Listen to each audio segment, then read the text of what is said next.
Hola. You like me, Pokey. I'm trying to move around and get out the light, trying to not have the light shining right. Hi. Hello, hello. Hello. Good evening on our end. Good afternoon on y'all's end. Yes. Look, Pokey, when she come back, I'm gonna pick at her because when I tell you every time we hit admit, she's like this.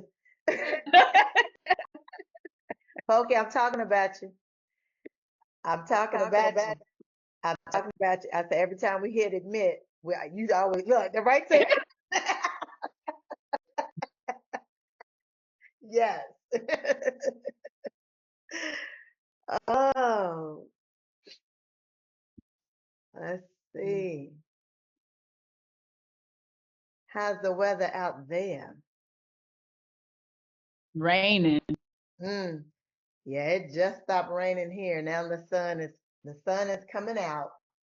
It's gonna be sun the rest of the night, but it was straight thunderstorms not too long ago. Can you hear me, Dr. Sherry? Now I can. Okay, because it wasn't connecting. Okay. Yes. How are you? Doing good. Doing good. All is well. Gearing up for the summertime. I officially have a junior now. I mean a senior as of Uh-oh. yesterday. I have my rising senior. So yeah. So if y'all see me between crying and smiling. Yeah. Right. Yes. Okay. I'm gonna keep admitting. We'll give Dietrich, you want to do a couple more minutes, let everybody get in? Yes. Let's give them about 2 more minutes. For some crazy reason, Zoom has been doing updates every time you log in lately.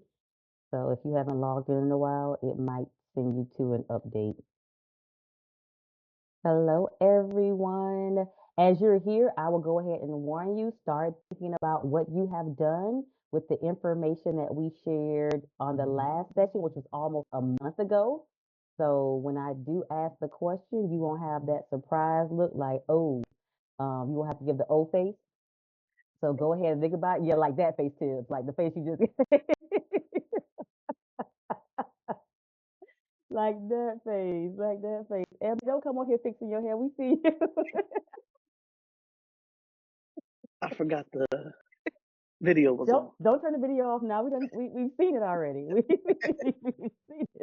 Back on mute I go.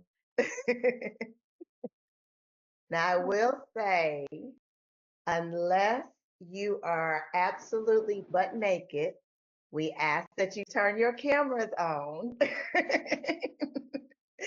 Yes, unless, yes. There we go. There we go. Hey, Trying to finish my lunch, Dr. Sherry. I was about to say, T, you're in the office. Yeah, I'm Like in the we office, we might have an and I'm HR violation. fully clothed Look, eating my lunch. I'm gonna Thank tell you, you. I say that before every speaking engagement, every training, and you would not believe the times when I say it and the camera doesn't go on, and everybody side eye like, so what? What they doing? I love it. So good afternoon, everyone. We'll let everyone keep trickling in. It is so great to be with you all this evening for us, this afternoon for you all. For me, it's storming outside, so if you hear a little thunder, I'm okay. It's just a little bit rainy, but I'm so excited to be back because today we are really talking about the next phase of the conversation that we talked about before.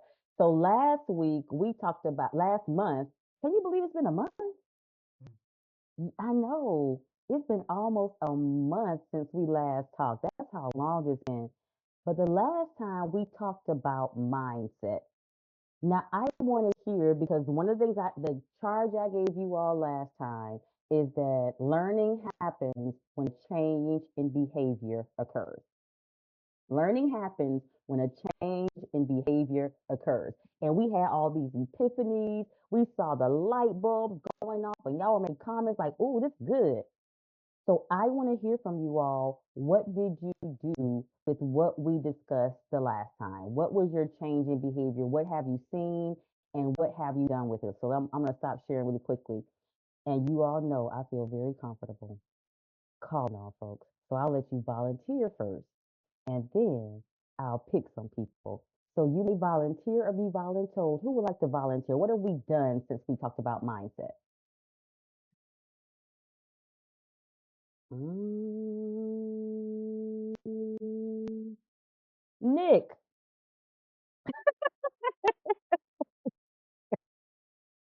You had to start with me, didn't you? No, I to be honest, I think the first thing for me was actually just putting myself into the mindset. Like I know we had talked about it, but for me, that was never the thought process for me was just actually getting into that mindset itself and like registering when, I need to be in that mindset. So, um, just the realization of that for me was I guess kind of how I got prepared. And then kind of just channeling the what we had talked about in the past about how important you know that mindset is to have during the span of time you need to have it. So for me it was just kind of the realization of the time of when I needed to have it. Let me tell you what I love about what Nick said. The first thing he said was, I need to get in the mindset. Oftentimes, we're concerned about other people's mindset, and we don't realize it starts with us because it's something you can't fake. It's going to be in the outcome. And if I don't get my mind together first, I cannot expect anyone to do something that I have not already done. I have to be the patient the doctor that tries the stuff out on themselves first before I give it to the patient, right? Tanisha, I'm gonna go with you since you were the first person to log on, so you came ready. I was like, she's ready, ready. So, Tanisha, what have you done with mindset since the last time we spoke? She's like, I shouldn't have logged on so early, trying to be all studious. Um, I think with mindset, something I was always told growing up was think twice before you speak once, because I'm always quick to respond. So that's something I kind of put in perspective since we last talked, is just making sure I'm thinking about what's being said to me before I respond. I love it. Let's get one more. Perry, what did you think about mindset? What have you done with mindset since the last time we spoke? For me, I think it's more, I mean, I feel like some of the stuff that we talked about, I do myself, like practice myself, I guess. I think it's more of being empathetic for the players now, and how do we how do we help them in those areas where they don't have the championship mindset? I tend to have the three players that I have, two of them have won championships and one of them's coming in through their way. So it's like, how do I relay what I've learned and how do I get them to align their mindset with our mindset, but also understanding who they are, because it's not I don't want to go 0 to 100, you Mm-hmm. know, and there's some things that they may do that, may irk us as coaches, but, we have to figure out ways, to empathize with them and then slowly bring them along. And it's not always a one size fits all, right? It's, how do we get them to practice habits, whether it's on the court, whether it's in the weight room, whatever it is. And, I think that's the realm that I've been living in more of, is how do I put myself in their shoes more if I were them, not myself, but like how do I live in their day-to-day life, and how can I best help them? And that's powerful. When we talk about, you use two words that are really good: alignment, right? Making sure that we're aligning those mindsets, knowing the mindset that we need to have, and how do we get their mindset to come in alignment with the mindset that we need to have as a team, but also being empathetic, not what I want, because here's the reality: we're all going to the same destination. We may not all have the same route there. And so recognizing that we're going the same place, but everyone may have a different route. And I'm gonna have you go to Pokey, have you go last because I saw you nodding your head with some of the stuff. Not Pokey, like, see, I ain't gonna nod, I ain't gonna put my hand on my head, I'm not gonna respond.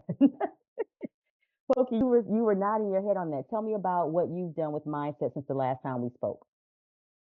I think it's a part of what everyone said, but I've tried to receive the players as humans, like where they are first, because we're talking about them in this championship basketball culture. So I've tried to take a step back and truly understand the totality of that person, and then taking things that fit into our culture. You know, because that way I can receive them better, then I can relay information to them better. So really trying to stand on that, even in the most taxing moment where you just want to, you know, go 0 to 100, like he said. So that's what I've been trying to do a little bit better. That's been my mindset as it relates to individual players. I love it. And so it's important, like one of the things you mentioned today is culture. We think about mindset. Mindset has to tap into a culture that has to be created. Now, I'm going to give you a warning. When we talk about culture, Sherry and I literally go into organizations and spend days talking about this because culture is something that we have to name, we have to identify, and there are tangible steps to get us there. So I'm going to warn you that in the little bit of time we have, I'm going to kind of go through this for an hour, and then Sherry's going to do some real dive, real time coaching. So I'm going to warn you that there's a lot we're going to talk about, and it can feel a little bit overwhelming. I'm going to walk us through this slowly. I'm more concerned about you getting the concepts than I am about us getting through all of these slides. So just know that we spend hours with organizations, days, figuring this thing out. What I'm going to walk you through in about 60 minutes. So just I want you to know that before we jump into it. So with that said, really quickly, I want to hear from you all. What is culture? Really quickly, some people come off chat for me and tell me when I say the word culture, what jumps into your mind? What define culture for me? And you all know if you have not been called on, you are in the line of fire. So you might as well go ahead and come off mute and get yours out of the way. I see you smiling, Emily, but you might be walking, so I won't. I'll give you a minute to walk because I don't want you to walk and try to get off mute too. But oh, go ahead, Emily. I see you. You're good. I'm just walking so I'm not stiff. I guess with regard to the culture, it's kind of a combination of, I guess, our beliefs, but also just like the energy and focus that we bring to it too. Kind of that combination. Like, how do we want to be? I mean, how do we want to perceive ourselves and put ourselves forth in the world as a group and as individuals with it? But then also like, what are, kind of like the big crucial parts that we believe in that make it function. So like whether it's like we're really big on the communication side and trying to have integrity with one another and how we show up and like those different parts, but it's just kind of how they all come together, I guess, in my mind. That's good. That's good. Brittany, when I say what is culture, when I say define, I came up to you, Brittany, and said, Brittany, define culture for me. What would you give me as your definition? I would probably define it as more like habits, expectations, and standards that, you know, everyone's expected to meet from top down and know that this is how we function as an organization and this is what's expected of everyone. That's good. So yours just says Seattle. So Seattle. Oh, that's me. Yeah, that's you. Can you mute yours? For me, I would say culture is like, I don't know how to put it into words, but I think culture is like what's actually embodied and what's actually existing and what everybody brings together and how that fits versus like, yes, we all have our ideals or what we want it to be, but culture is actually what's presently existing. I think that does stem from or come from each of our different, like they mentioned, expectations, standards, beliefs, and then I think the culture is what actually comes together from all the different people. That's good. So really quickly, all of what you said really ties in. Culture is a set of shared attitudes, values, goals, and practices that characterize an institution or organization. Look at that. Attitudes, values, goals, and practices. These are so important because a culture is unique to every organization, which means what means something in one culture may not mean the same in other cultures. I'll give you a great example that we see throughout our world today. Take one word, change the culture, and it changes the meaning. Woke. If you go anywhere and say the word woke, one group of people will tell you that woke means people that are not asleep, they're aware, they're alert, they know what's going on, they're not blind to the traps and tricks, they're completely open-eyed and paying attention to what's happening and they know what those happenings mean. In another culture, you use the word woke, and woke means people that are just skirting over the truth. They're scared of everything. You can't say anything to anybody, and they think everything is gaslighting. And same word, different cultures, completely polar opposite meanings, right?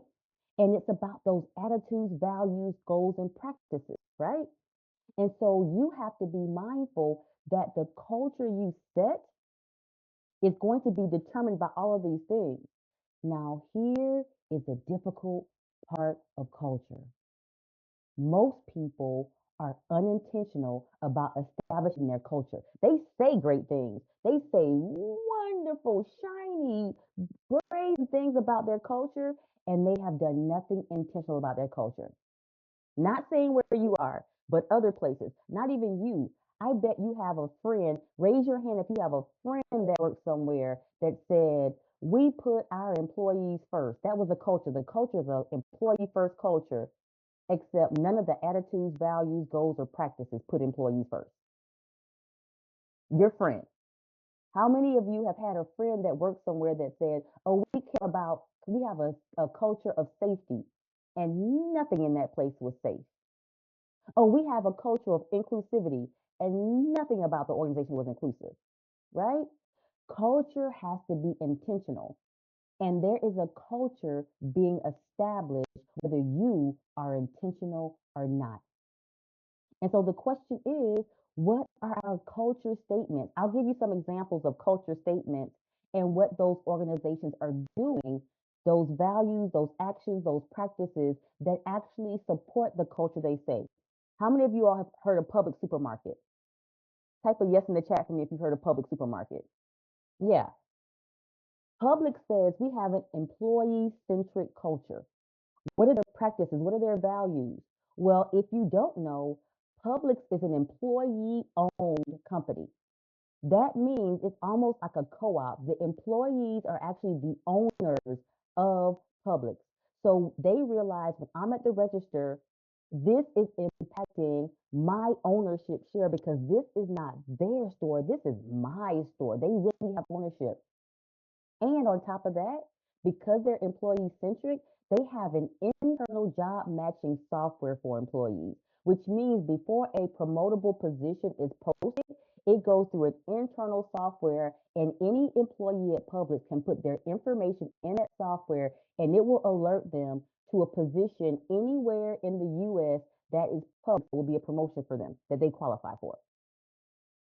Those are practices, those are values, those are actions, those are attitudes that support the culture. So they're intentional about having an employee centric culture. Another culture statement. Who's heard of Adobe?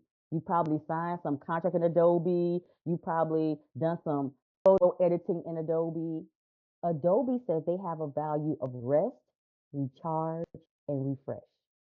They want their employees to rest, to recharge, and refresh. All organizations say that. We want you fresh at work, except when it's time for you not to be at work and it's not an emergency, they call you for things that make no difference to anything. Adobe says, for a family that's having partners that may have a newborn or bring a child in, the 12 FMLA weeks, according to the federal government, you get 12 weeks of FMLA if you have a new child, and that is unpaid. The federal government doesn't require it to be paid, it's just protected. Adobe says, at Adobe, you get 16 weeks and it's paid. 16 weeks and it's paid. And on top of that, Adobe has 2 company-wide breaks every year that are paid, and taking a break is mandatory.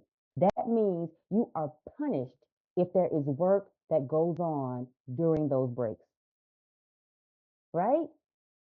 When they say they have a culture of rest, recharge, and refresh, they have the attitudes, values, goals, and practices to support that culture. Now, the question is, what is your culture statement? What are you currently doing? When you say we have a culture of X, what is X, and what are you currently doing to make that culture, be intentional about making that culture a reality? So, really quickly, you're going to go into breakout rooms. You're only going to have 5 minutes. Hear me. 5 minutes. I want you to come back with your culture statement. What is our culture as a team? We talk about a championship culture. What is that championship culture? And what intentional things, what are our actions, values, goals that we are aligned with and intentional about that make that culture a reality for us? Cool? Culture statement. And what are the things that we are doing to be intentional about making that culture a reality? Any questions about what needs to happen when you go into your breakout rooms?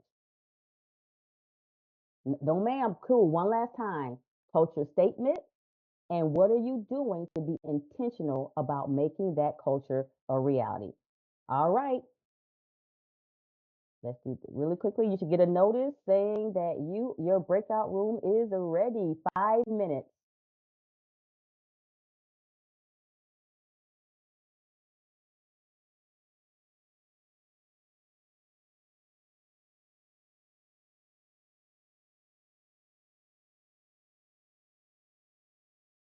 All right, I had a bright idea. Somebody pull up the contract. Pull up the contract. I think it's on my computer somewhere. And just like pull from that. Basically, that's our culture statement essentially, right? Where is it? No. Oh, come on. I know. Hold on. Open recent.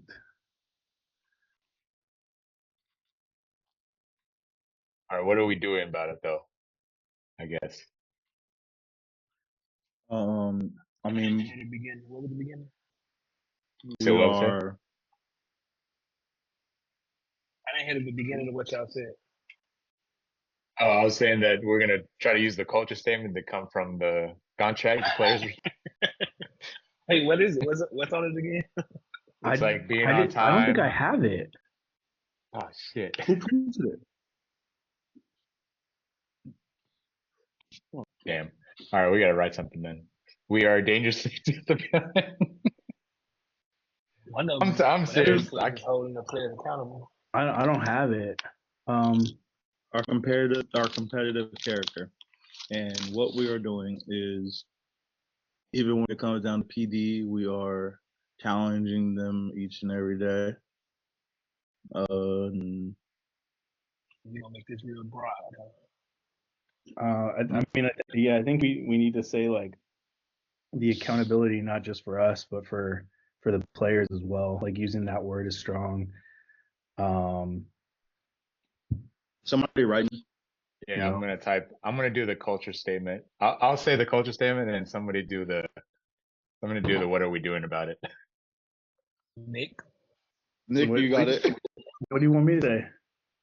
What we're doing about it. do you have the coach's statement? The statement? Mm-mm. I'm trying to say we are dangerously disciplined with competitive character.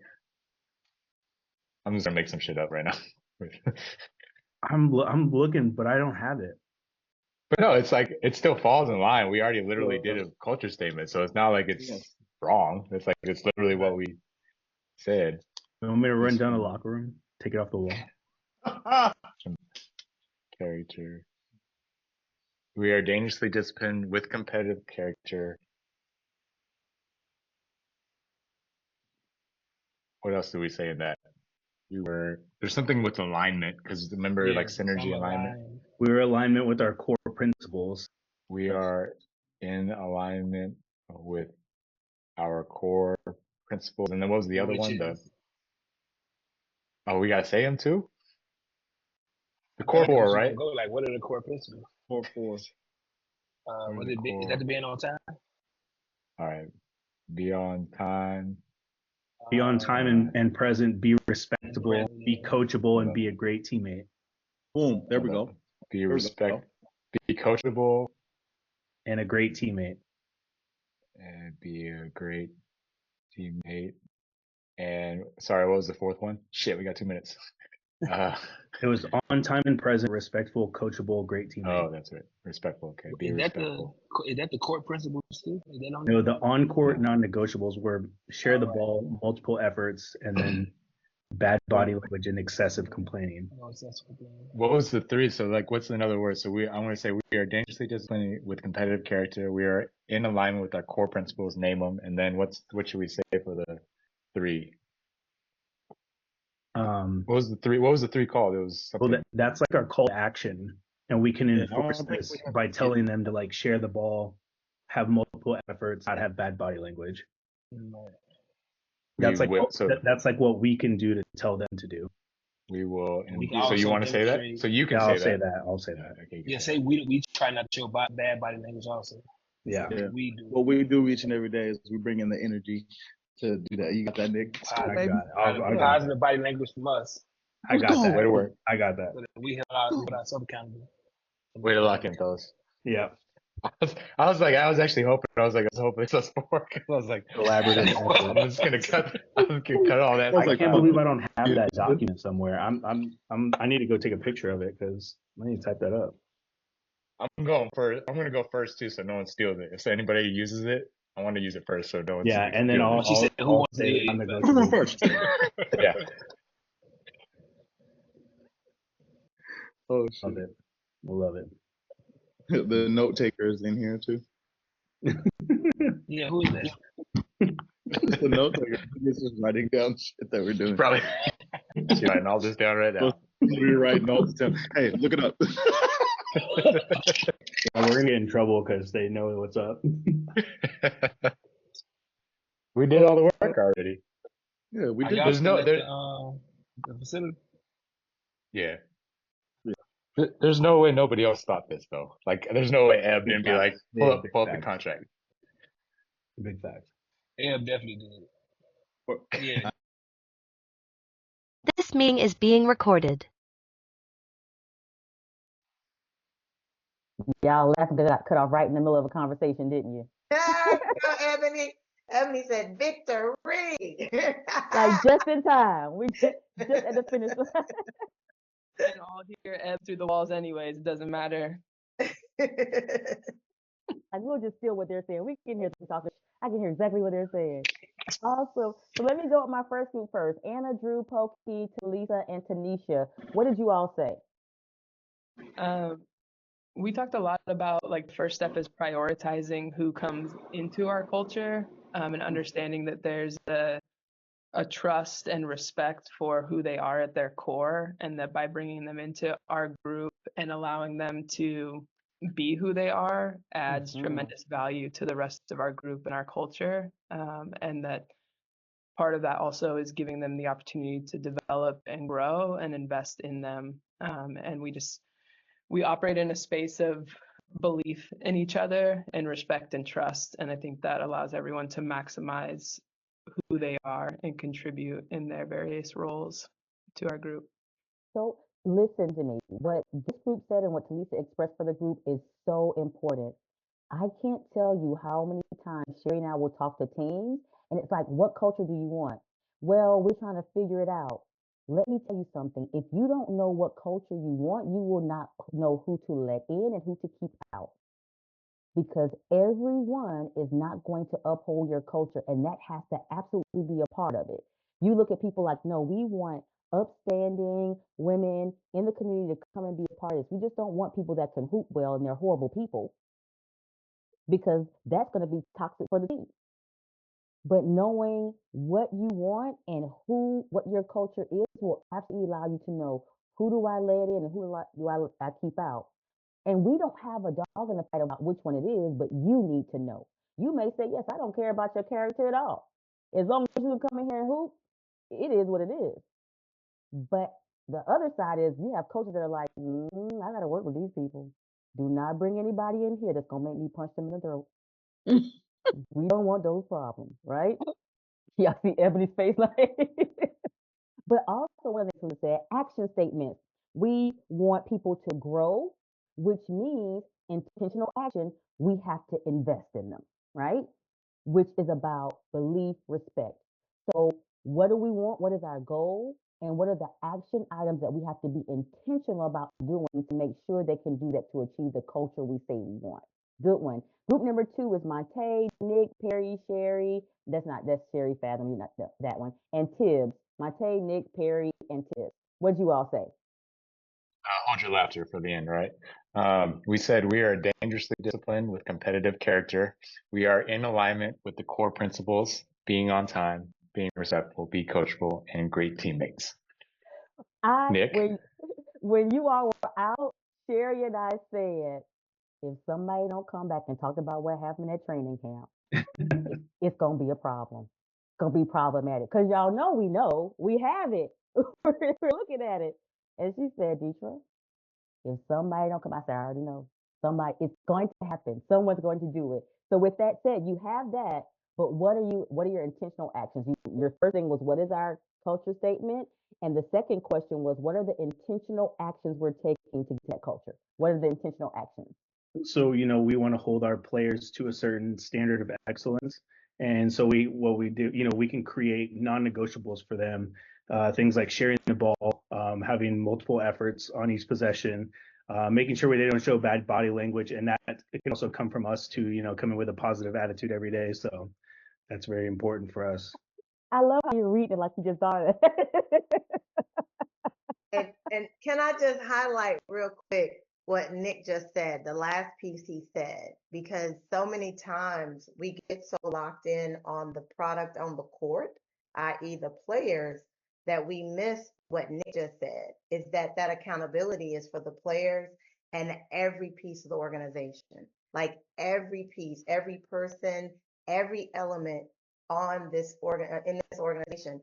So Nick, I want to highlight that again. What you said is everybody has to align with the values, with the accountability, the on time, the standard, the non-negotiables. That is so critical.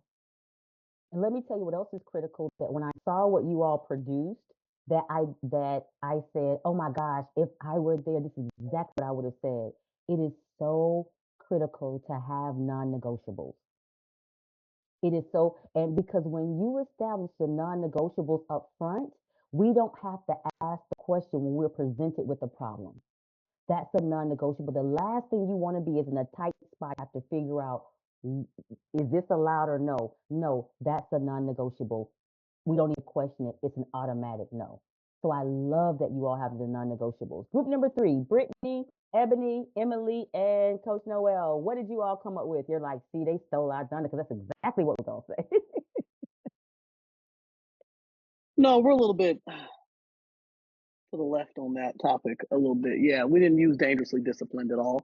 So we thought that we are aligning our community values through, of course, using communication, which builds a culture that includes inclusivity and accountability through having communication, connection, respect, collaboration, and teamwork.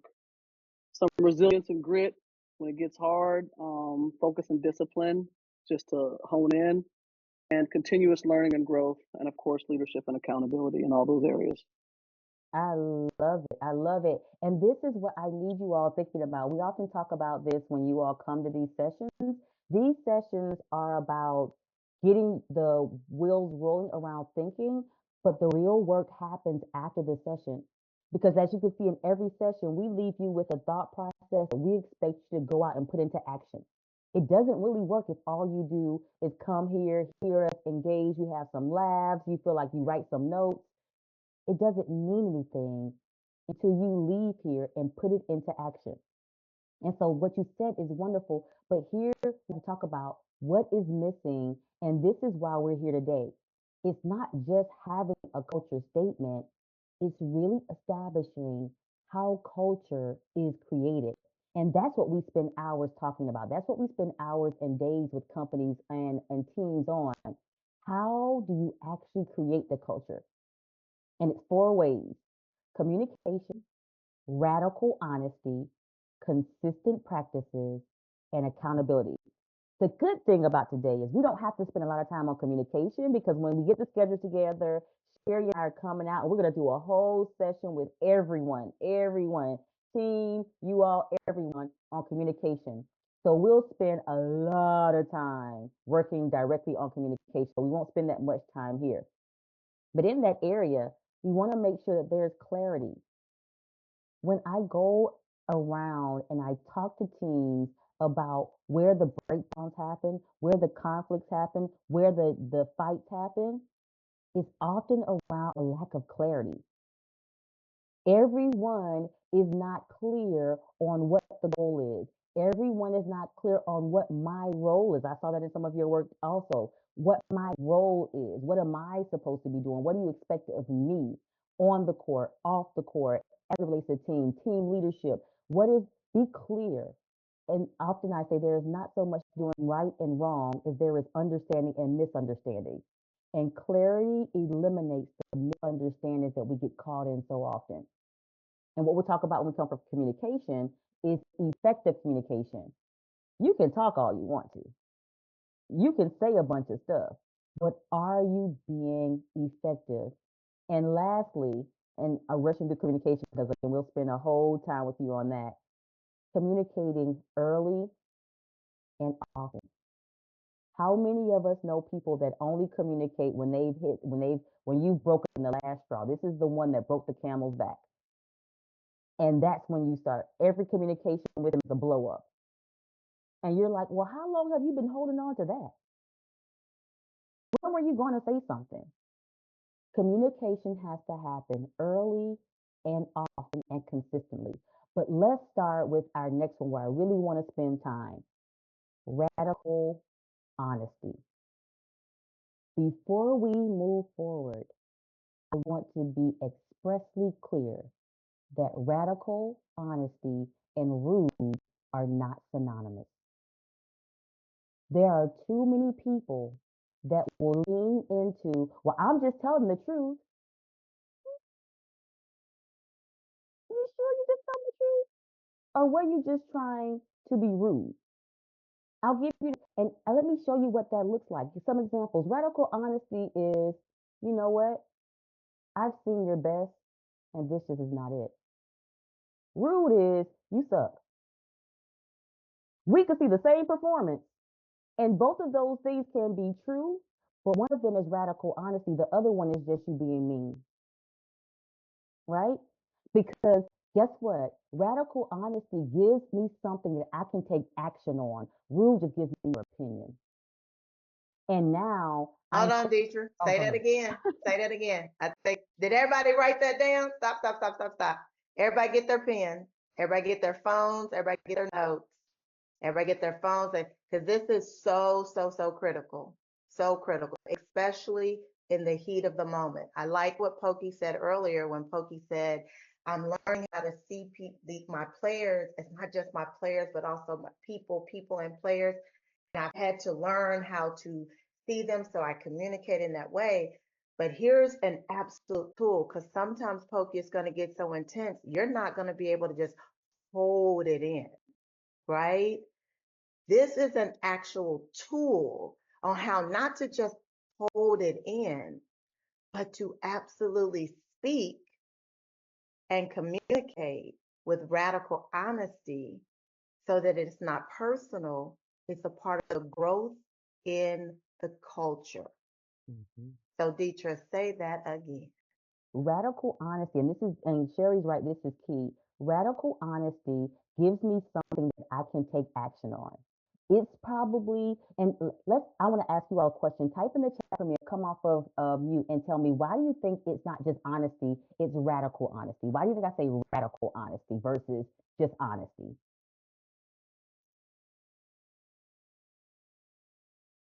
Why do you think I say radical honesty versus just honesty? Because it's less vague. Is the radical honesty specific or That specific? very, very good. It's not vague, it's very specific. What else? Why do you think I say radical honesty versus just honesty? To support, that's right, Tanisha, to support improvement or growth. But there's another piece why I say it's radical honesty and not just honesty. That's both of those are right answers. What else? Tibbs, why do you think I say radical honesty and not just honesty? Tibbs is like, here we go. Here she go with this foolishness. I would say it's just a little more real, I guess. I don't know, like it's not like you aren't necessarily like going at them, but it's like you are some real response, some real type of conversation, I guess. Absolutely. All of those are correct. It's very real. It's something that's actionable. But the biggest thing is it's information that is not necessarily something they want to hear. It's information, some specific feedback, exactly, Emily. It's something they don't want to hear, but it's presented in a way that gives them something that they can do about it, right? I don't want to hear that I didn't give my best and you saw it. I've seen your best, and that's not it. Because when I get hit the court, my goal is to give my best, and you just gave me some information that I wasn't so happy about. But guess what? We don't have to argue about whether I suck or not. We can say your best was this many points, this many scores, this few turnovers. And what you just showed me was the opposite of your best game. What you showed me was the opposite of your best practice. What you showed me was the opposite of what I've seen you do at your peak. When it's radical honesty, there's nothing for me to do but take the action to change. There is no argument to be made. And when you have radical honesty and in your wording, when you say, I've seen your best and that is not it, versus you didn't show up. Because now we're dealing with opinions. Because the other person is, yes, I did.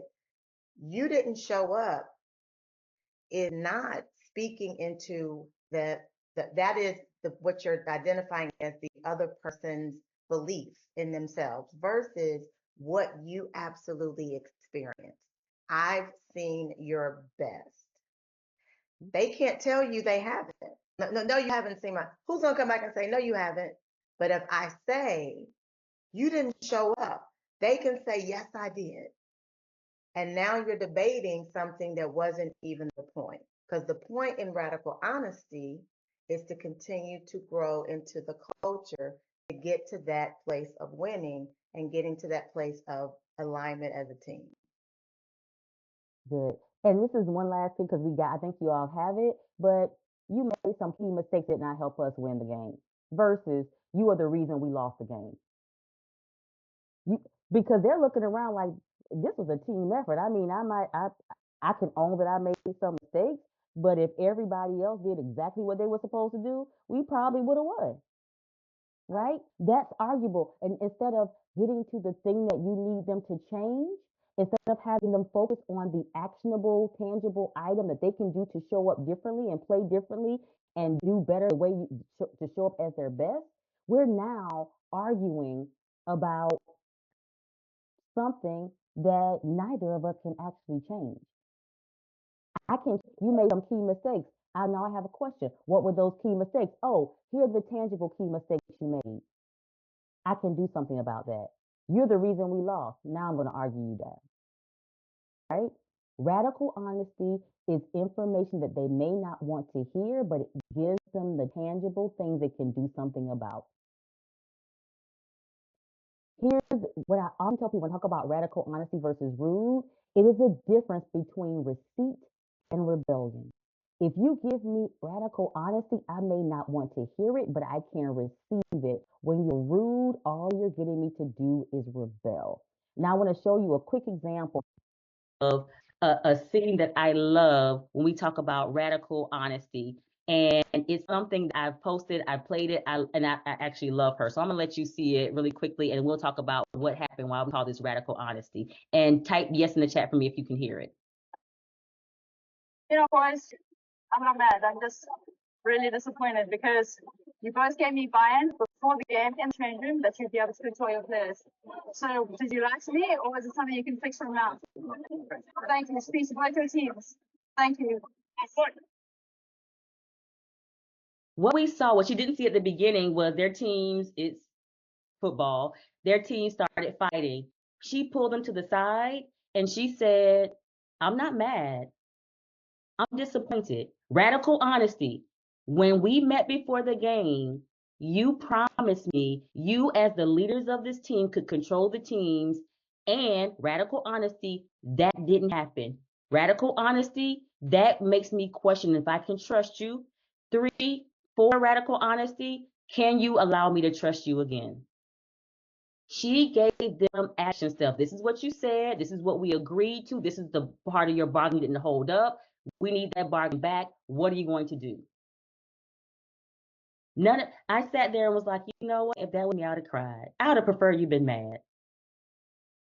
That's what radical honesty looks like. All those men left and they went back and talked to their team. I went back and watched the game. There were no more issues after that event. That's what radical honesty looks like. And if you're going to have the culture you say you want, you have to have a level of radical honesty. Does that make sense?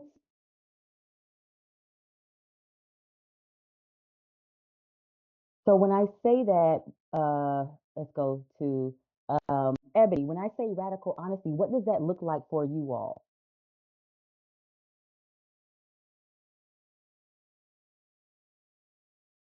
Oh, I think it means to just go deeper in how we approach and what we're actually focusing on. Like it does, like you said, it doesn't have to be rude, but it is the things that are most inherently that they don't want to hear. But it's a deeper rooted issue of you being confident enough to say that radical honesty in those moments and being okay with whatever reaction happens in those moments too. So I think it's twofold. Like they have to receive it and you have to be confident enough to say it in those moments.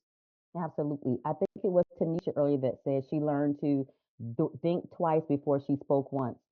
And that thinking twice, you want to ask yourself questions.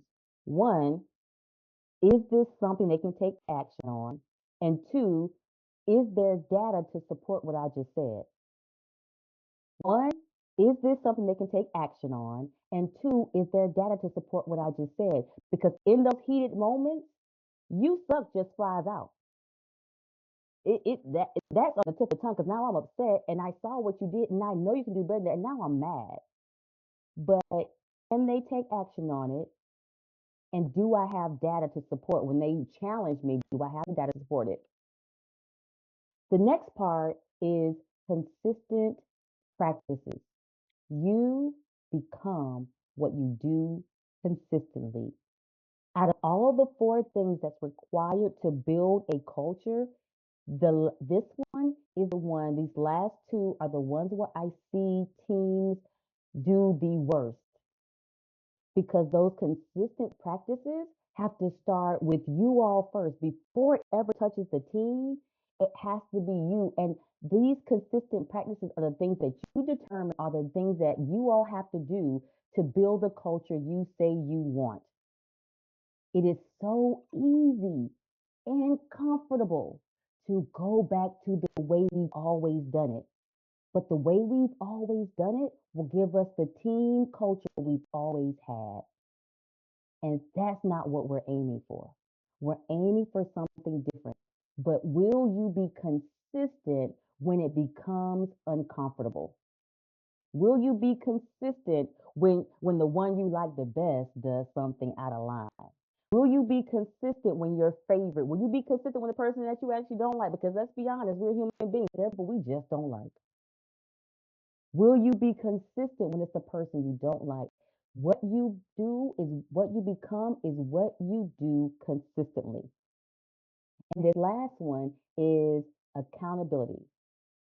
Accountability is hard because this one, I'm going to put you in your breakout rooms and you will only have 2 minutes. Listen to me, 2 minutes. I want you to feel it. Accountability is hard because dot, dot, dot. Accountability is hard because you're finishing that sentence. You only have 2 minutes. You're going to breakout room, finish the sentence. Accountability is hard because. All right, rooms are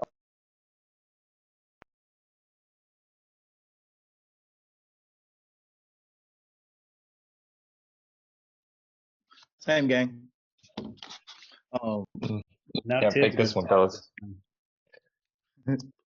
I'd say accountability is hard because you have to be holding yourself to the same exact thing. And I think Basically. I think because everyone's different, so you have to like kind of find something in the same realm with everybody. I think accountability is hard because it can lead to confrontation, and not everyone's comfortable with confrontation. Just depending on who you are. But Easy, not even just holding the person accountable, just keep moving on, acting like it didn't happen. Say it again. So sometimes it's just easier just not to hold the person accountable. So some people just take the easy way out, just like not even do anything about it in the first place. that to me is like the confrontation part. People don't want to, Yeah. you don't want that talk back or whatever, or just to be able to hold them to that standard. But Like Paris. I'll say a piece. no, I mean, we can say all of it. Confrontation, I mean, at least all of it. You got to hold people accountable. But I also think it's different now too. I think it was easier to hold people accountable because you used to get on the fucking line. Right, yeah. You can't do that no more. Yeah. That is time. The old 50 push-ups. Remember Coach Carter? You got to run 2,500 down and back. I was like, is that physically possible, bro? It's not really like a punishment or. That's called abuse. Right, exactly. So like our new thinking is what's the solution instead of abuse. No, that's true. I mean, we all ran suicides for no reason when we grew up. Because somebody else did. Somebody else did it, bro. What you mean you? Like. Yeah. This meeting is being recorded. what? Drew and Pokey, why y'all always come back laughing? It's her. It's her. Me? No. It's to Lisa. She's the quiet, crazy one. It's always the quiet ones. It's always, and that never get in trouble, but they are always the ringleaders. And you're like, it was them. Always, always. Facts. All right, let's start with group 3 this time. Brittany, Ebony, Emily, and Noel. So what did you all say? Accountability is hard because what? Yeah, we had a few things. Accountability is hard because it's truth serum. It forces you to do something that you're not used to doing. It holds the mirror up to yourself because you can't hold others accountable if you can't. If you're not holding yourself accountable. And it's tough because the way in which you receive it, you have to be in a posture of willing to receive it, but also in the way in which you give it. Good one. All of those are wonderful. Rule number 2, Monte, Nick, Perry, and Tibbs. Accountability is hard because what? I talked about amongst the group just about like it's a different age of players, and back then some of us grew up where it's like accountability was get on the line or do 25 push-ups. Like that's different nowadays.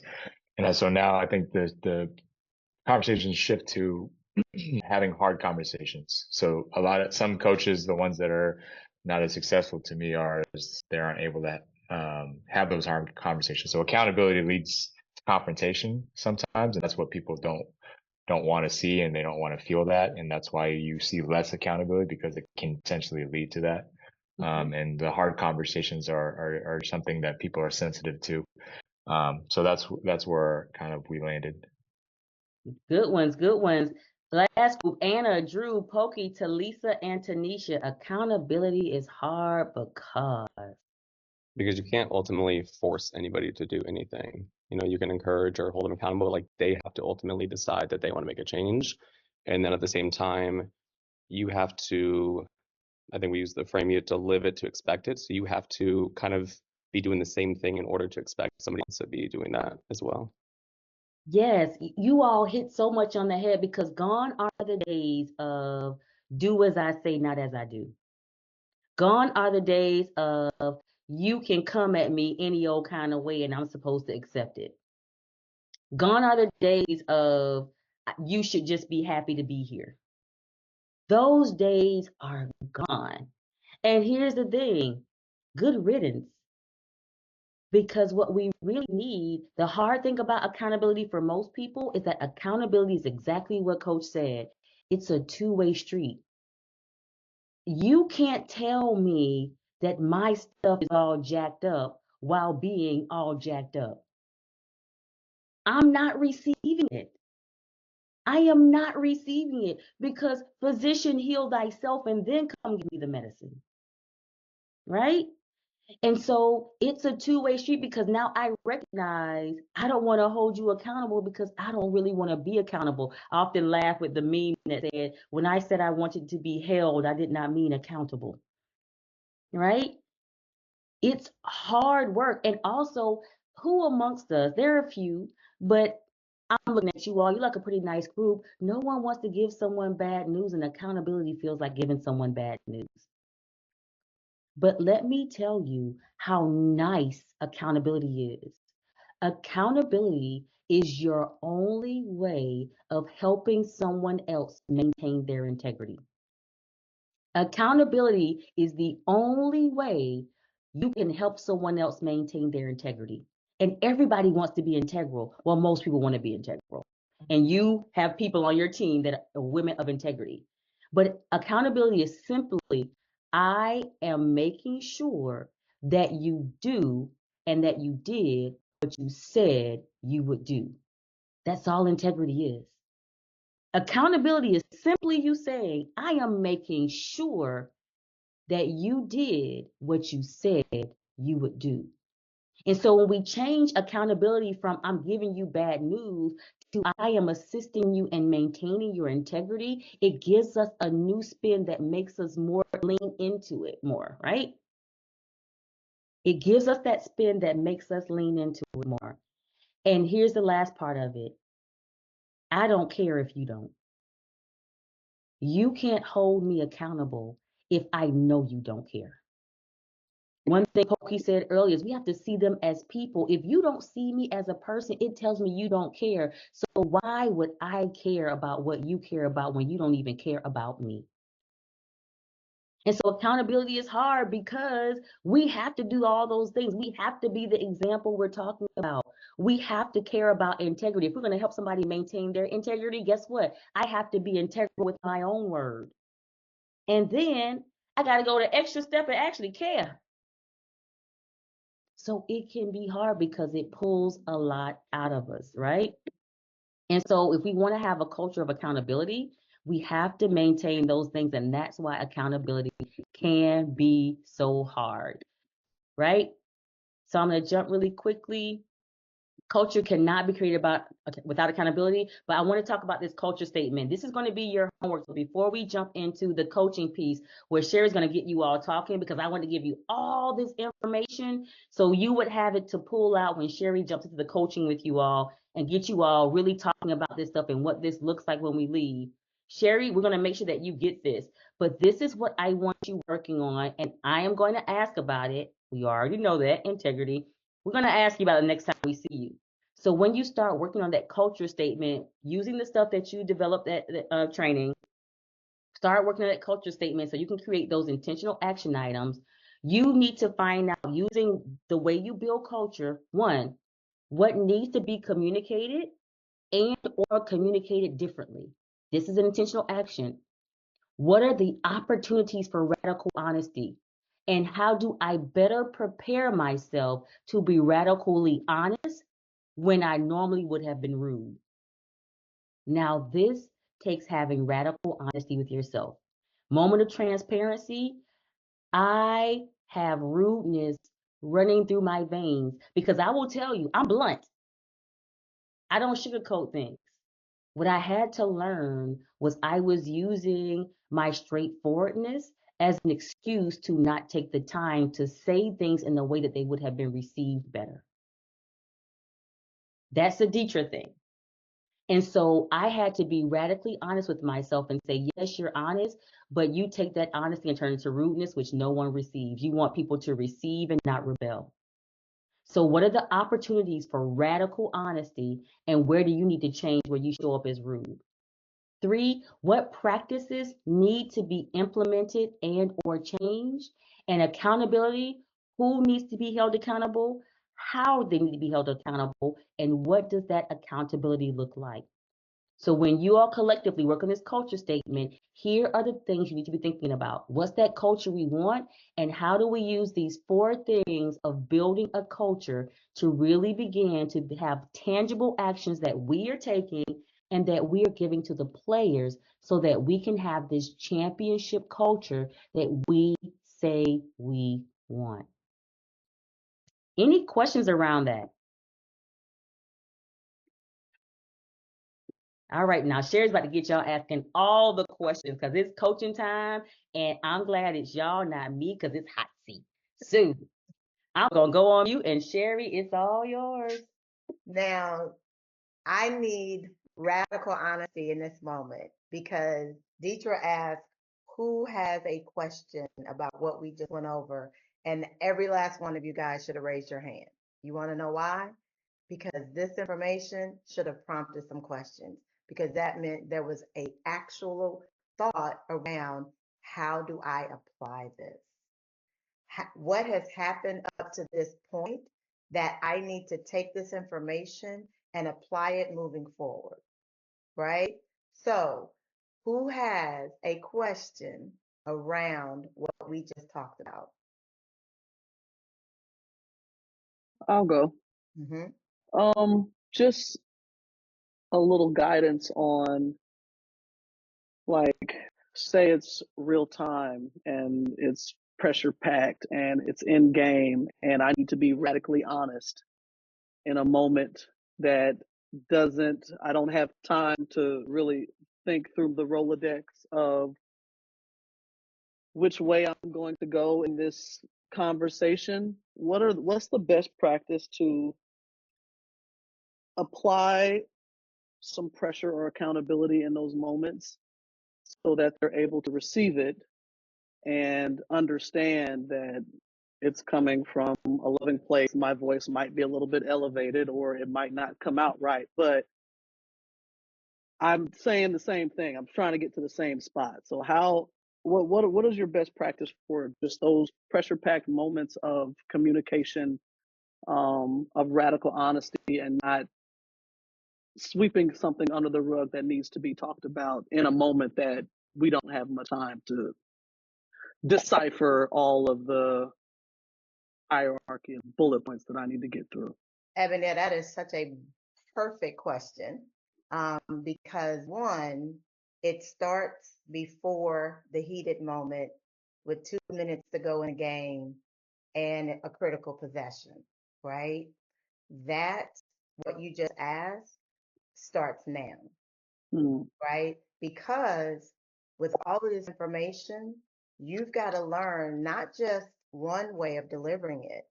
You've got to learn how to deliver radical honesty to every individual on that court and every individual on this Zoom in a way that is going to align with you and their relationship, what you know about where they are and what they need, back to Pokey's point, as people.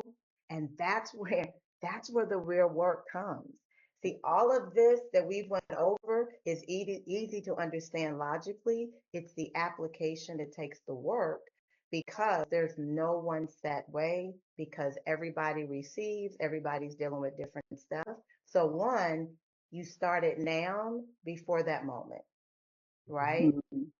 Two, the accountability of showing up, knowing that you're building the respect about who that person is prior to getting into that situation. But one of the great things about this work on the front end is when you are building a culture and when you establish core values, then you're able to continue to take everyone back to the core values versus people getting in their feelings. And Dr. Sherry, the reality of these high level sports is that they don't have the reps of receiving radical information to the level that we need. And so that's our reality, because I can give a perfect example. I don't know if Noel knows this is perfect, but it was at halftime, I think, Noel, we were going through the video, and the manner in which you pointed out a particular player not getting in a particular defense. I mean, it's perfect. It was like, oh, I know this person, but I would start thinking, like, sometimes they're not in a position to even receive that. They haven't had reps at. So you can do it perfect. You can knock it out the park. They can't receive it. So then it's that next phase, Not that we're going to do it perfect all the time, but I think that's the pressure of those situations and them not having reps, of receiving it. So. And going back to what Pokey said and coming back to Ebony, that's why this has to be applied in practice, in the weight room, in session, in every aspect of the game. It's not just when they're between those lines in practice, it's when they're in the locker room. It's them holding each other accountable to this information as a team. It's when hold on. It is when Brittany is working them and stretching them. It's when Monte is working with them on their performance. It's when each individual coach is working with their particular girls. It's when they have a meeting with Talisa. One of the challenges is why this isn't received, to Ebony's point and Pokey's point, in the moment, is because many times it's limited to only in those crucial moments. But when everybody is in alignment with the accountability if you're not holding them accountable when you're stretching, they're not going to be held accountable in that 2 minutes when they have to receive it. You tracking with me? So when it's a team culture and a team alignment, and when you as a player who's not used to being held at a certain level in all areas, right? Because of what you just said, Pokey, then what happens is your ego doesn't want you to receive it, even when you know you need to. So how do we, and let me just, y'all know me now enough to know, I just go straight to the heart of it. Basically, you have to get past ego, yours and theirs, right? And when you get past ego, in that moment, when you are most concerned with getting them to the best of their performance, then you are more concerned with how you deliver it, not how they receive it. Because you've worked on how you deliver it. You've already been working on, as a unit, as a community, as a culture, how the communication is received. You got to trust in that moment that you're going to be in alignment. Now, after the fact, going back to the people person, let's say that it wasn't received in the best way in that 2 minutes. Then what I'm asking you, Ebony, what then do you do after the game is over? It wasn't received. Now, back to the culture, back to what do you then do after the game in that moment when it wasn't received? Well, you follow up. What does that look like? That's too vague. Well, you can have a conversation through a face-to-face where you're actionably talking about what happened in those moments and maybe the miscommunication in those moments, and own up to both sides of it, of you probably needing to be a better communicator in those moments. Like, that's the accountability on us delivering it, correct? Like, The player don't want to hear you. They don't want to talk to you. So they don't want to hear what I'm trying to say. They don't want to hear what you want to say. They don't want to talk to you. What you do? Well, I give them the space to process for a minute, How right? long is a minute? Well, it might take 24 hours. They might have to have a day to process what happened, to revisit or rethink or talk to some people. And then the next day we talk about it. I mean, that could be starting off the conversation through a text message. Hey, I'd like to talk to you.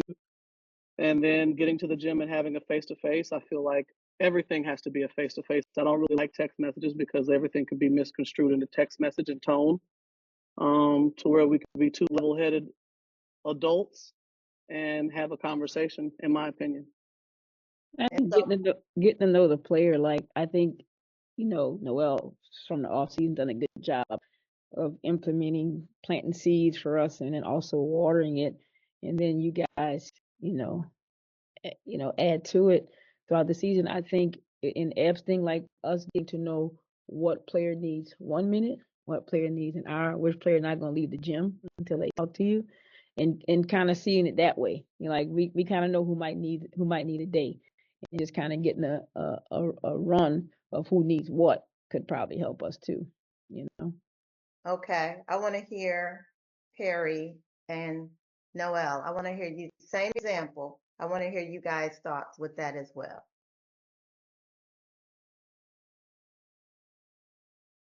Ooh, you want to go first, Noe, or you want me?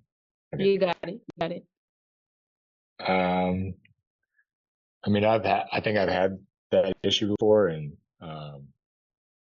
my thing is just being transparent and again giving them a day. So being specifically like I give them a day, and I go find them. I'll send them a text, and they're obviously going to try to avoid you if they don't want the conversation, because that's what happened to me is they just unanswered text.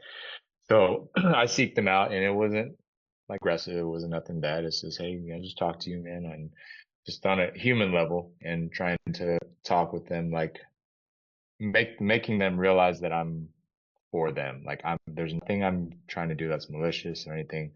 I have the best interest at heart for their well-being, and then also I want to see them successful. Like none of us are coaching to have any one player be not successful. We all want to see every single player succeed at any level.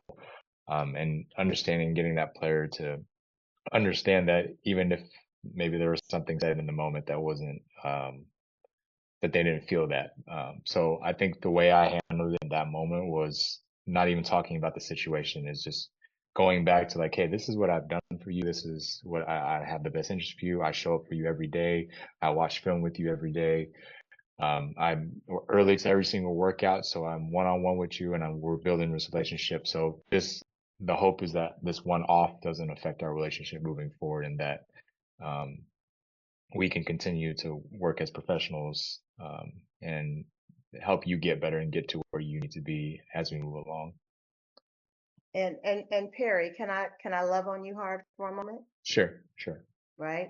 So this player, you said all those things, they still don't want to hear what you have to say. Now what? I mean, I think for me, that's a tough one. I think if I'd had to go through that situation, think about it right now, I would probably have to end up getting someone else involved to help me out with that. I would probably have to ask for help at that moment. Mm-hmm. And Coach, I'm gonna come to you, and then Perry, I'm gonna come back because I'm gonna tie all of this together in a minute. Same to you, Coach. The establishment for me this year, and let's just say this was this year in particular, we have this. I had this quote for them, right? Truth without love is mean. Love without truth is meaningless, and truth in love is medicine. And so everything that I'm doing as a coach is coming from a space of love. Like I've established it. I said that with my staff. I said that with the team. So in my opinion, the things that happen in real time, in a heat of the moment, there's this alignment of the fact that my players and my staff know it's all out of love. period. So if in fact in this moment this happened, they still didn't want to hear me, I'm not taking it personal. So they should not. My job isn't only to focus on one person. I have to focus on a lot of things, but I'm going to meet them where they are at that moment. They're not ready to receive it. Hoping that when they're ready to receive it, we can have the conversation. And again, I think it is utilizing the resources or utilizing the staff in particular to say, hey, maybe I go to Emily and say, hey, have you had a touch point with this person today? How are they feeling? This happened last night. Let me know of XYZ. Maybe I go to Britt. Like they came to the training room. Are they okay? Are they good? And find ways to kind of work around until they understand, like, we're going to utilize everybody on this team to get you to have the conversation that you need to have, or to get you to understand that it's all out of love. Wasn't personal. And so each and every one of you guys had absolute elements of it, right? Because going back, Ebony said, in the heat of the moment, they don't want to receive it. Pokey added, and there was a timeline. Ebony started it. I need to give them space. Pokey added, there's some processing they need to do. Harry is like, you know what? I'm going to show you. I've done this, I've done this, I've done this. Noelle is like, and it's love, right? But here's the thing on the other person's side. The love, the what I've done for you, giving you time, all of those are elements. But the essence of them not receiving in that moment has to do with where was the miscommunication? Where was the miscommunication? So in that time, telling them or letting them know you love them, letting them know what you've done for them, does any of those things speak to the fact that they felt there was a miscommunication? Does any of those things speak to that? Ebony, does giving them time speak to that? Pokey, does allowing them to have some space speak to that?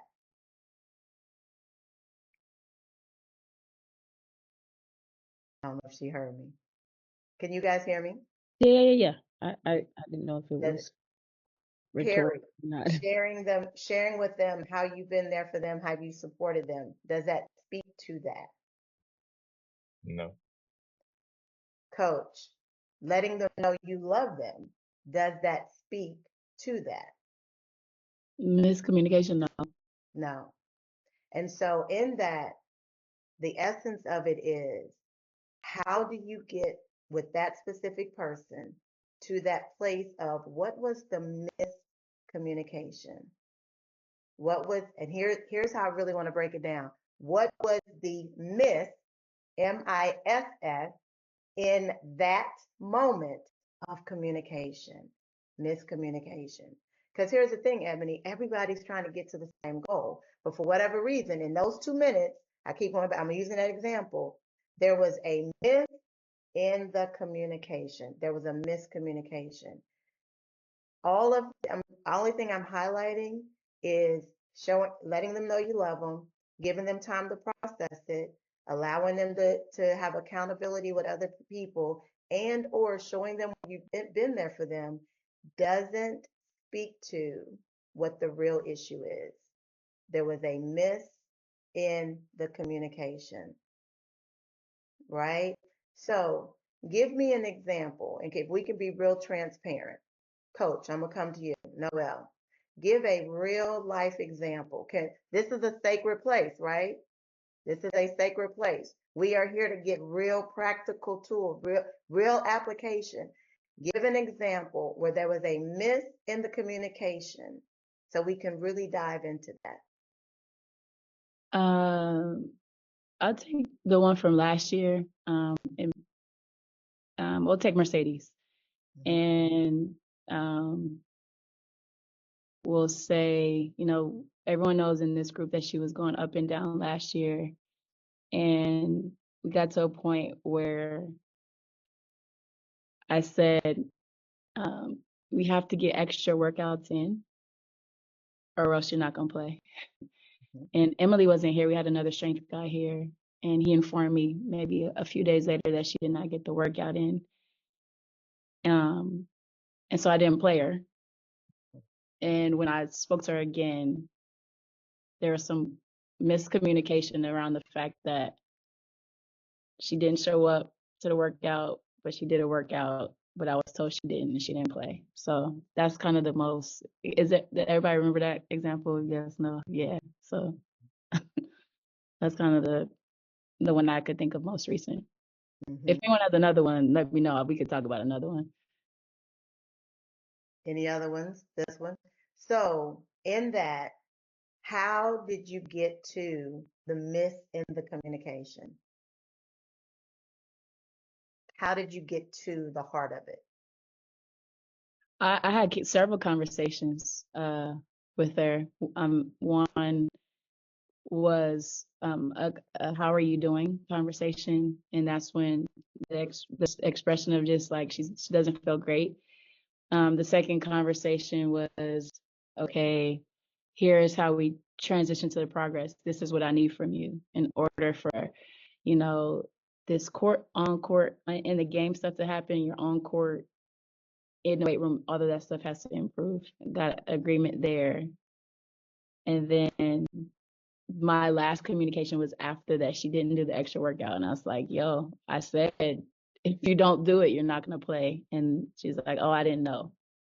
So, and, and, I'm take full accountability, but I felt my communication was very direct in what I wanted and said. And the lack of miscommunication maybe was with the other coach and what he communicated or what she thought I meant. Um, but the miss, I was unclear with what the miss was because I was very clear with my expectation. Mhm. And one of the great thing is when we do the session on communication, just what you said is going to be highlighted because effective communication is what, Deetra? Not what you go. I'll let you say it. I was like, when the giver gives information and the receiver does what the giver intended. When the giver gives information and the receiver does what the giver intended. And so just because you communicated it, if the giver didn't receive it, then there is a miss in the communication.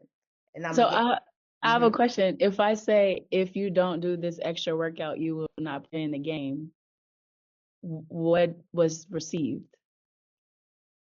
you want to go? I'll follow up. Yeah. I will say what needs to make effective communication more often is not a statement, but a question. Because just because I said something doesn't mean you received it the same way. So oftentimes, for clarity purposes, I might simply say, if you don't show up, you're not playing the next game. You understand what I'm saying? They'll say, yeah, I understand. Well, tell me what you think I just said. And now when they repeat back, she may have said, if I don't do the extra workout, I won't play the next game. Nope, nope, nope. That's not what I said. That's not what I meant for you to understand. You need to show up with this, if it's Emily, you need to show up with Emily to do that workout. That doesn't mean just do an extra workout, but simply by asking that question, you make sure that we're not just saying the same words, but we actually mean the same thing. Because our argument for you was, I did do the extra workout, right? But your intention was you were supposed to work out with this particular person. So often following up, and it may seem it's so crazy most times because like this is common sense. Ask the follow-up question. And what that does create is not just clarity, but it creates a level of accountability because now I've said it to you, I can't play dumb anymore. You now know that we are on the same page. So when you come back and say, no, we discussed this, and you repeat it to me what I intended, and those, what I said, if, as my mother would say when I was growing up, if A happens, B must occur. A has happened, and we've agreed that B now must occur. I'm going to give one more example with that. If I go into a deli and order a bagel with light cream cheese, what did I just order? Ebony, what did I just order? I want a bagel with light cream cheese. What did I just order? A bagel with light cream cheese. What kind of cream cheese? Yeah, What kind of cream cheese? you didn't specify. I said a bagel with light Could cream be cheese. a strawberry schmear. Could be light. Pokey. I asked for a bagel with light cream cheese. What did I order? Yeah, a bagel with light cream cheese. Just don't know what kind. Perry, I ordered a bagel with light cream cheese. What did I order? Could have been a low calorie cream cheese. Who knows? But What isn't kind of that bagel? you hear? So I communicated, and to everybody, a bagel with light cream cheese.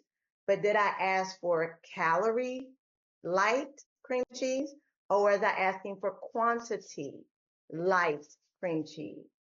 Right? That's what Dietrich's talking about. And so if I had established an accountability of, if you don't deliver me the bagel with the light cream cheese, you're not going to get paid. And they bring me a bagel with 60 calorie cream cheese, and I want a bagel with a very little bit quantity. They're expecting payment, and I'm expecting not to pay them because there was a myth in the communication. But how? Yeah, go ahead, Pokey.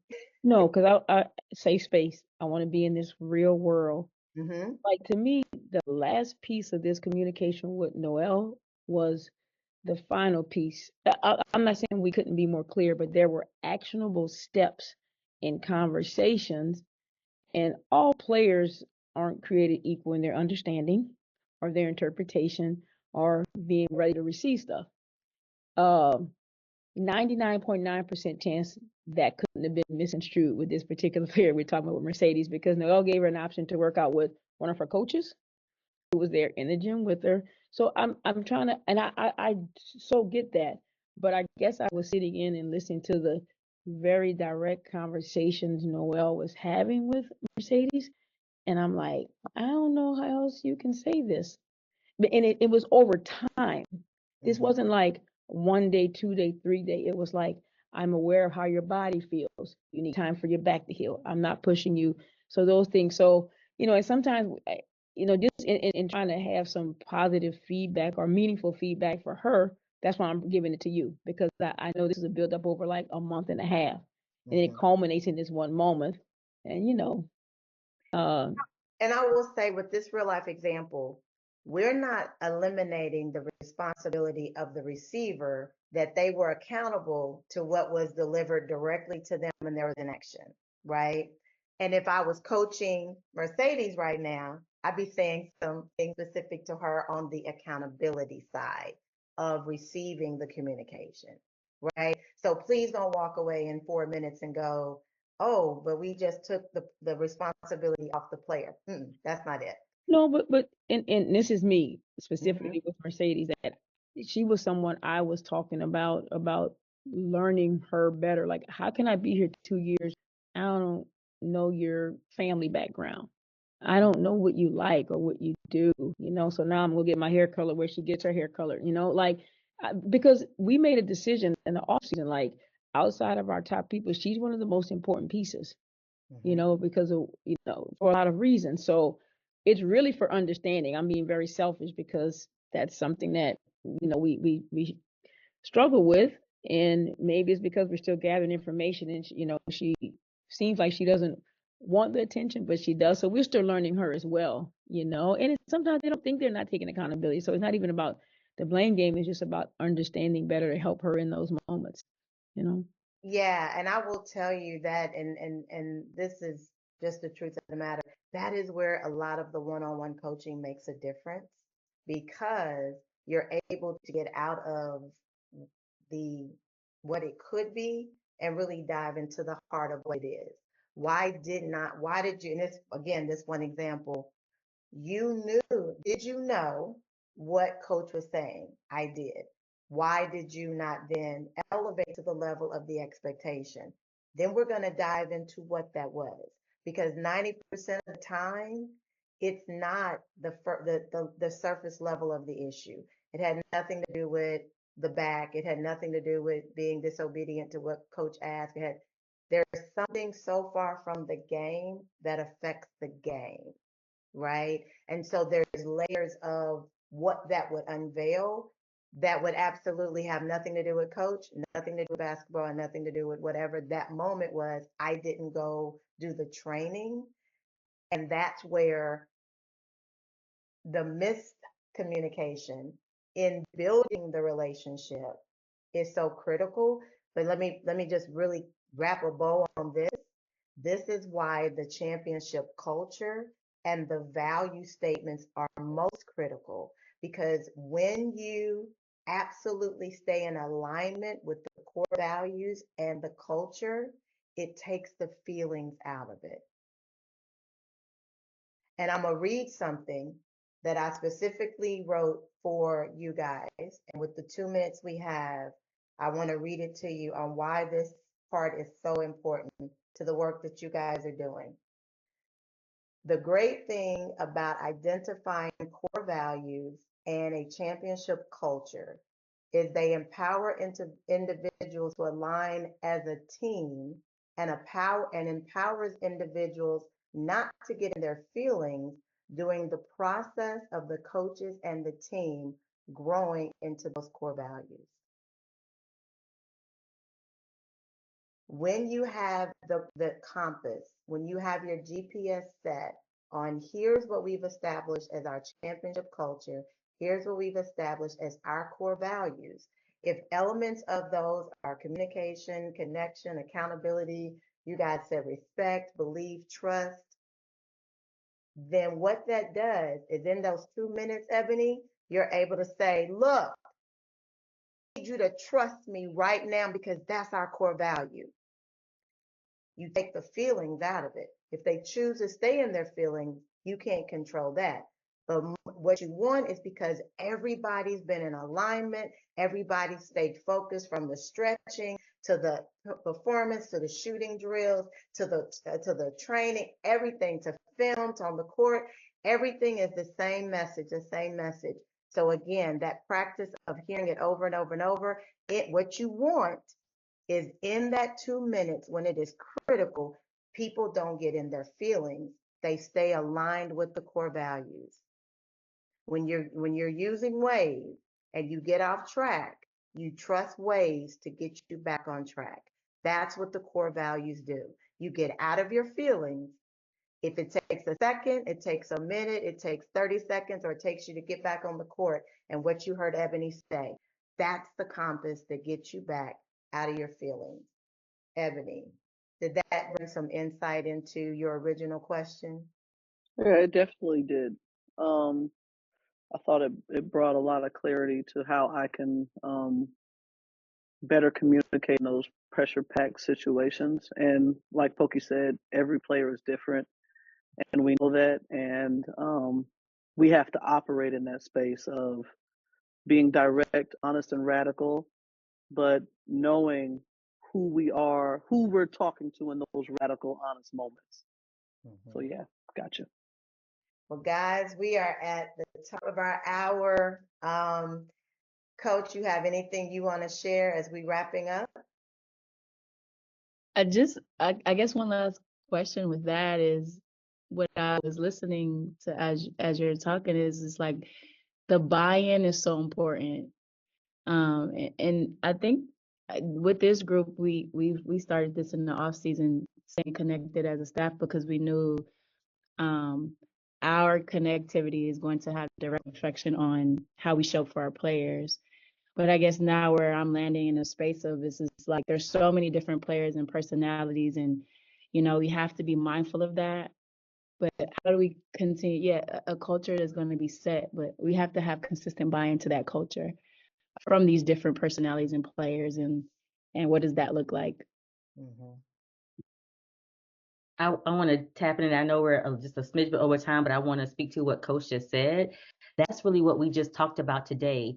People do a great job of identifying what they want their culture to be, what they don't want it to be, how they want people to behave, they do a very poor job of putting tangible things in place to make sure that it happens. And that what you just asked is the crux of everything. Identifying what does it actually look like? Like I do this joke all the time, and I say, how many people said they were going to be fine by the summertime? And now it's me, and you like me chubby or what? Because we're good about identifying what we want to be. But when it comes time to put those tangible things in place, that's where we mess up. And it's the same thing for culture. So saying we want it is very different than putting it in place. So right now, you all are at the point of saying, hey, either we or we need help. We need to identify what are the things we need to be doing consistently, daily, weekly, hourly with these people, with this team to make sure that what we say we want as a culture is the work we're putting in to get. Yeah. We want to thank you guys. As we say all the time, the most valuable asset is time. And anytime someone gives you their time, they've given you the greatest gift they have, because there's no way to ever get this back. So we graciously say thank you for your time. And it is our purpose and our pleasure to be of service to you guys. And we are here, and we look forward to Lisa and Noel to scheduling our next session in person with the collective, with you guys and players, to dive deeper into communication. And as Deidre said, we've given you guys the Costco sampler. You guys now have to take this Costco sampler and work as a collective to absolutely continue to implement from what we've given you. That's our request, that's our ask, and that's our charge to you guys. So thank you guys so much. Appreciate you. Thank you. Thank you. Thank you. Ciao. Thank you. Thank you. Thank you. The recording has stopped.